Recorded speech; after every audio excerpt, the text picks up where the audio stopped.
नमस्कार साथियों, आप लोगों का अपने ही YouTube चैनल संजीत मैथ्स में स्वागत है। तो हमने जैसा कहा था कि संडे को वीडियो आएगा कि बीएससी फर्स्ट ईयर और बीए फर्स्ट ईयर हो चाहे बीकॉम फर्स्ट ईयर वाले हों, जो लड़के फेल हो रहे हैं या जिनका बैक लग जा रहा है बहुत ज़्यादा संख्या में, उस टॉपिक पर हम लोग बात करने वाले थे कि क्यों ऐसा हो रहा है, फेल क्यों हो रहे हैं और इसके कारण और इसके निवारण के बारे में हम लोग चर्चा करेंगे कि कौन सी गलतियां करने से आप लोग बचें जिससे कि आप लोगों का ना ही बैक लगे ना ही आप लोग फेल हों। तो सबसे पहला पॉइंट आता है कि जो नए स्टूडेंट आते हैं, जो कि 12 पास करके आते हैं, तो उनको लगता है कि जैसे क्लास 12 में हम पढ़े थे वैसे यहाँ पढ़ेंगे तो पास हो जाएंगे, लेकिन ऐसा नहीं है। वहाँ जो आप लोग पढ़े थे वहाँ सिलेबस बहुत बड़ा नहीं होता है, जबकि यहाँ का सिलेबस, यहाँ का तरीका, हर चीज़ें अलग हो जाती हैं। और क्या होता है, उनके अंदर जब नए नए आए रहते हैं तो और बहुत लोगों का परसेंटेज काफ़ी हाई रहता है इंटर में, बहुत लोगों का 90 पार रहता है, बहुत लोगों का 80 पार रहता है। तो क्या रहता है, उनके अंदर एक ईगो बना रहता है कि मेरा तो परसेंटेज इतना है, मैं तो पास ही हो जाऊंगा। लेकिन ऐसा कुछ भी नहीं होता है। यहाँ पर अच्छे अच्छे लड़के भी फेल हुए हैं, ये ध्यान रखिएगा। क्योंकि यहाँ का आप लोग पासिंग रिजल्ट देखेंगे तो लगभग इस साल का जो आया है 37% आया हुआ है बीएससी वालों का। यानी कि अगर बात की जाए कि 100 लड़कों में कितने लड़के पास हैं, 37 लड़के, जबकि 67 यानी कि 67 लड़के फेल हुए हैं। तो आप लोग इससे अंदाज़ा लगा सकते हैं। तो सबसे पहले यही उनकी गलती होती है कि वो इलाहाबाद यूनिवर्सिटी में आते हैं और ये भी नहीं चेक करते हैं कि यहाँ का पासिंग मार्क्स कितना है, मतलब रिजल्ट कितना आ रहा है, कितने लड़के पास हो रहे हैं, कितने लड़के फेल हो रहे हैं। तो इन सब पे आप लोगों को ध्यान देना है कि कितने लड़के पास हुए, इन सब का अपना आउटलाइन बना के चलना है और कैसे पढ़ना है, सारी चीज़ें। दूसरी बात आता है कि यहाँ का जो सिलेबस है, पहले सिलेबस को नहीं समझ पाते हैं कि सिलेबस क्या है। तो सबसे पहले सिलेबस को समझना होगा आप लोगों को। यहाँ पर यूनिट वाइज डिवाइड होता है, 5 यूनिट में कोई भी सिलेबस आपका डिवाइड रहता है, ठीक। तो 5 यूनिट में डिवाइड रहता है। तो उसके बारे में सिलेबस को आप लोग अच्छे से समझिए पहले कि सिलेबस क्यों ऐसा बनाया गया है और सिलेबस को पढ़ना कैसे है। बहुत लोगों को यही नहीं पता होता है कि सिलेबस को पढ़ना क्या है, कैसे है। तो उसके बारे में भी हम चर्चा करेंगे अगले वीडियो में कि सिलेबस को पढ़ना कैसे। आज इसमें हम बात कर रहे हैं केवल कारणों को, कि कौन कौन से कारण हैं जो आपको फेल और बैक की ओर ले जाते हैं। अगला आता है कि कैसे पढ़ना है। ये भी उनको नहीं पता होता है कि कैसे पढ़ा जाए। जैसे मन किया वैसे पढ़ रहे हैं वो लोग, और जहाँ से मन कर रहा है वहाँ से पढ़ रहे हैं, कोई सा भी बुक उठा ले रहे हैं, पढ़ना स्टार्ट कर दे रहे हैं। तो इन सब चीज़ों से बचिए। और अगर तीसरी बात रहती है कि उनको विश्वास नहीं होता अपने सीनियरों के ऊपर। जब कोई सीनियर आपसे कोई चीज़ बताता है तो आपको लगता है कि अरे ये क्या बताएंगे हमको, हम तो 12 में इतने मार्क्स लेके आए हैं, हमको सारी चीज़ें आती हैं। लेकिन ऐसा नहीं है। अगर सीनियर्स आपसे हैं, अगर वो फर्स्ट ईयर से सेकेंड ईयर में पहुँचे हैं, तो ये मान के चलिए उनको हो सकता है आप फर्स्ट ईयर में पढ़े तो उनसे ज़्यादा जान सकते हैं फर्स्ट ईयर के बारे में। लेकिन लेकिन जो सीनियर्स हैं आपके, उनको अनुभव है किस चीज़ों का, फेल क्यों हो रहे हैं लड़के और कैसे पढ़ा जाए। उन्होंने कुछ गलतियाँ की होंगी, उनके मार्क्स भी कम आए होंगे, बहुत लोगों के मार्क्स अच्छे भी आए होंगे। तो दोनों लोगों को पता होता है कि जो जिनके अच्छे मार्क्स भी आते हैं उनको भी पता होता है कि यहाँ कौन कौन सी सावधानियाँ बरतनी है, और जो जिनके कम मार्क्स भी आते हैं उनको भी पता होता है कि कौन कौन सी गलतियाँ हमने की जिसकी वजह से उनके मार्क्स कम आए। तो अगर वो बताते हैं तो उनसे आप लोग सुनिए उनको, और उनका जो बात है उनको फॉलो कीजिए, जिससे कि आपके मार्क्स अच्छे हों, ठीक। क्योंकि उन्होंने तो गलती कर डाली, अब तो सुधार नहीं सकते, वो तो अब सेकेंड ईयर में ही सुधारेंगे जो सुधारना होगा। लेकिन उनकी गलतियाँ आप लोग ना दोहरा दें, इस बात का ध्यान रखिएगा। तो विश्वास करना सीखिए, ठीक। और सबकी बात सुनिए, कौन कितना कह रहा है। और देखिए, जेन्युइन बात होती है कि बहुत लोग कहते हैं कि 12 घंटे पढ़ना है या 10 घंटे पढ़ना है। कितना पढ़ना है इस पे थोड़ा मिथ है, क्योंकि अलग अलग लोग अलग अलग तरीके से बताते हैं। कोई कहता है 12 घंटा, कोई कहता है 2 घंटे, कोई कहता है 3 घंटे। तो इस पे आपको खुद ही सोचना है कि आप कितने घंटे पढ़ेंगे कि आपका जो जितना है, मतलब मान लीजिए डेली में आपका 3 सिलेबस चल रहा है, डेली मान लीजिए 3 पेपर हैं और सभी में से एक एक पेपर पढ़ना है। तो आप देखिए कि एक दिन में आप कितना पढ़ पा रहे हैं, पहले इतना देखिए। अगर आप 3 घंटे में ही तीनों पेपर पढ़ ले रहे हैं एक दिन, हम मान के चल रहे हैं कि 3 ही पेपर आपको पढ़ना है। मैथ का मान लीजिए 1 पेपर पढ़ रहे हैं, फिजिक्स का 1 पेपर, और अगर आपका केमिस्ट्री होगा तो केमिस्ट्री, जिसका अलग सब्जेक्ट होगा तीसरा तो अलग पढ़ेगा ही।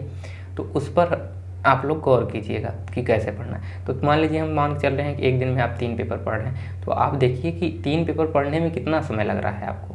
जो एक दिन में आपने पढ़ा उसे रिवाइज करने में कितना समय लगा, तो वही समय आपको देना है, चाहे वो 2 घंटे लग जाए, चाहे 3 घंटे या 4 घंटे। इस पर भी हम लोग वीडियो बनाएंगे कि कैसे पढ़ना है यहाँ पर और पासिंग मार्क्स तक कैसे आ जाएंगे, क्योंकि यहाँ का पासिंग मार्क्स केवल 33% है। और ऐसा नहीं है कि कोई लड़का 33 मार्क्स नहीं ला पाता है। अगर 100 नंबर का कोई पेपर हो रहा है तो 33 मार्क्स लाने होते हैं, तो इस बात को ध्यान में रखिएगा। क्लियर? अब चलिए बात करते हैं। यहाँ पर एक होता है दिक्कत, लैंग्वेज प्रॉब्लम बीएससी वालों के साथ, क्योंकि जो स्टूडेंट बीएससी फर्स्ट ईयर में आए हुए हैं, कुछ लोग हिंदी मीडियम से भी होंगे, कुछ लोग इंग्लिश मीडियम से भी होंगे। लेकिन तो जो इंग्लिश मीडियम से होंगे तो उनको तो कोई परेशानी होगी नहीं लैंग्वेज से लेके, क्योंकि वो लोग इंग्लिश मीडियम के हैं तो सारी चीज़ें इंग्लिश में रहती हैं, तो उनके लिए एकदम परफेक्ट है। वो उनको अगर उनकी स्किल है, मैथ में इंटरेस्ट है, तो मैथ को अच्छे से समझते हैं। देखिए, मैथ जो है, मैथमेटिक्स है, वो लैंग्वेज नहीं है एक तरीके से, ये बात समझ चलिए। मैथमेटिक्स को आपको समझना होगा, चाहे आप इंग्लिश मीडियम के हैं चाहे हिंदी मीडियम के हैं। जबकि हिंदी मीडियम छात्रों के साथ क्या होता है, उनको समझना तो होता है, साथ में उनके पास लैंग्वेज भी समझना होता है, क्योंकि दोनों चीज़ें आ जाती हैं। जबकि इंग्लिश मीडियम को केवल सवाल कैसे हो रहे हैं, कॉन्सेप्ट क्या लग रहे हैं, उनको केवल समझना होता है। जबकि हिंदी मीडियम को जब उसको ट्रांसफर करते हैं, लिखना तो इंग्लिश में ही होता है, तो वहीं उनको दिक्कत आती है। लेकिन हिंदी मीडियम के जो छात्र हैं वो ज़्यादा घबराए ना, क्योंकि मैं भी हिंदी मीडियम से रहा हूँ। लगभग 2 से 3 महीनों के बाद आप लोग देखेंगे, शुरुआती दौर में थोड़ी दिक्कत होती है, लेकिन जैसे ही समय बीतेगा 3 महीने, उसके बाद आप लोग देखेंगे कि आपकी जो समस्याएँ हैं धीरे धीरे कम होती चली जाती हैं।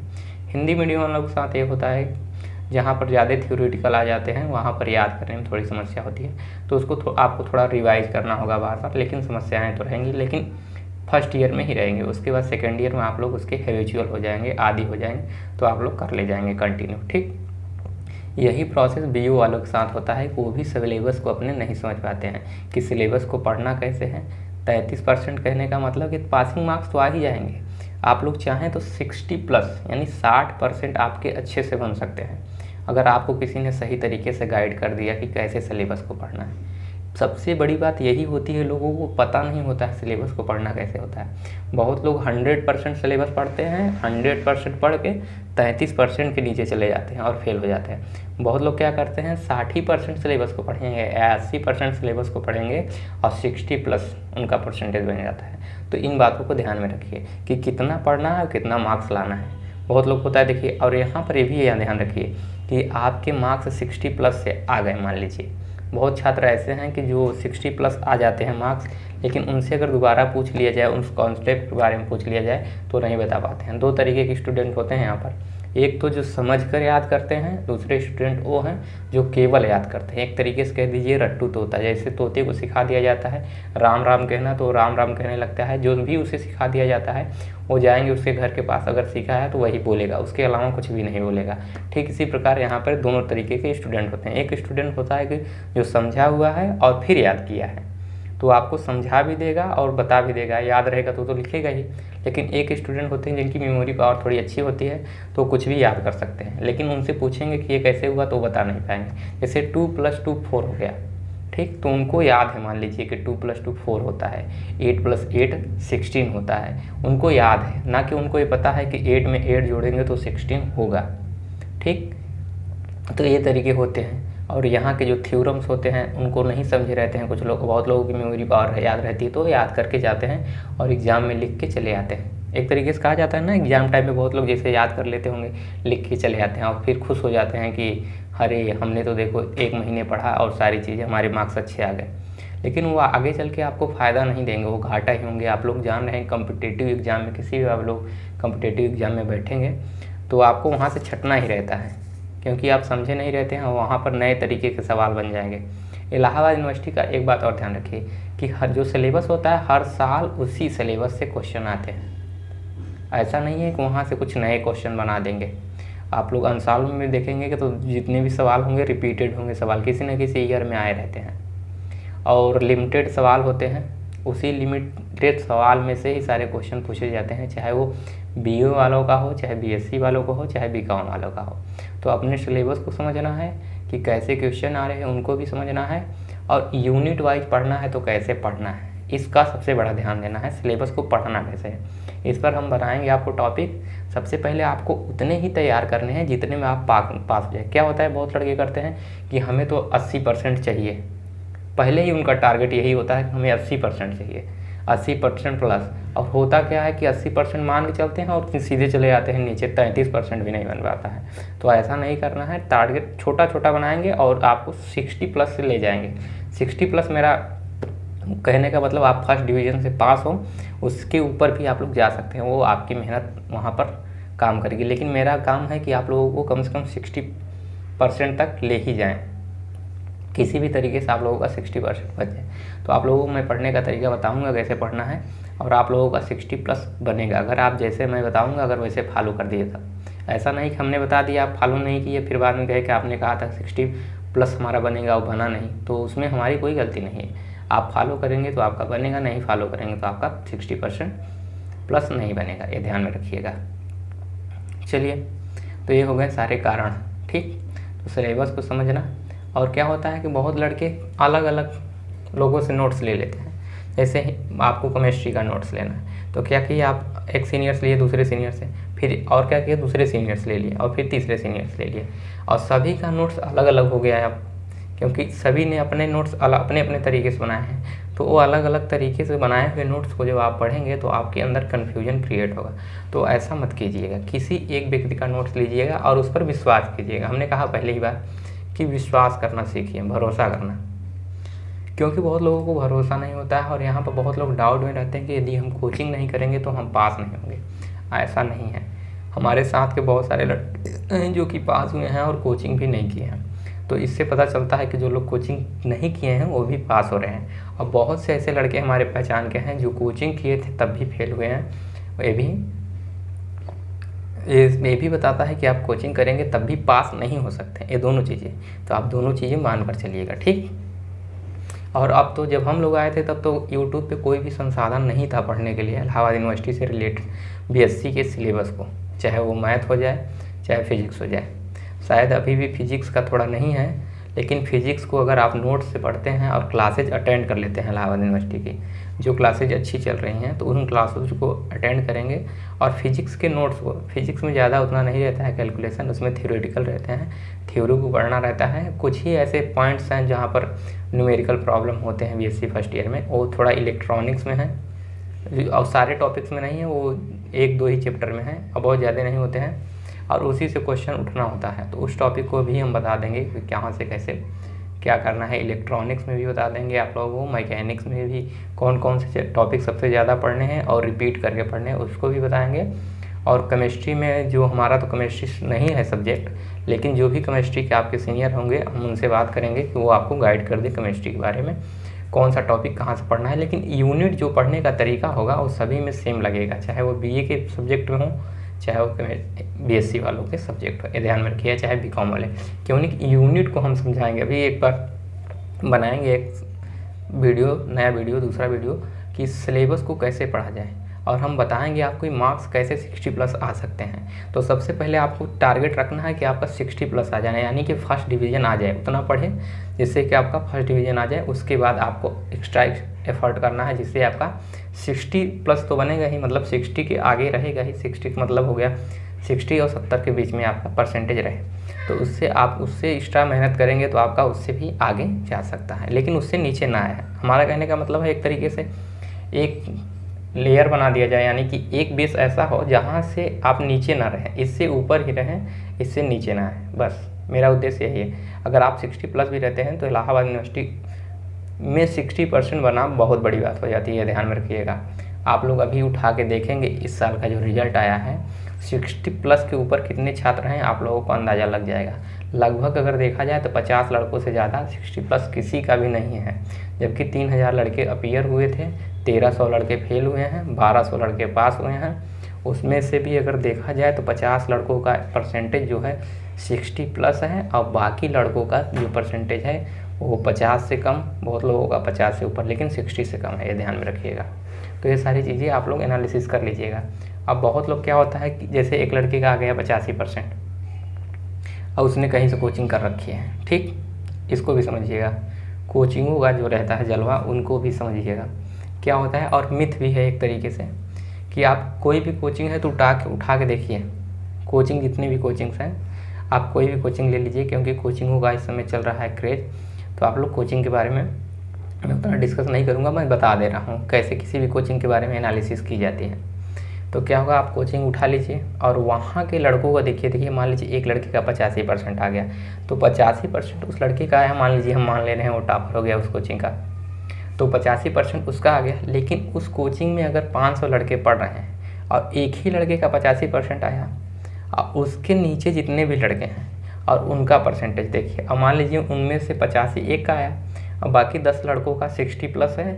अब बाकी उसके नीचे जितने भी लड़के आए, अब 400 जो लड़के बचे हैं, उनका जो परसेंटेज है 50 से नीचे है या 50 के थोड़ा सा ऊपर है बस।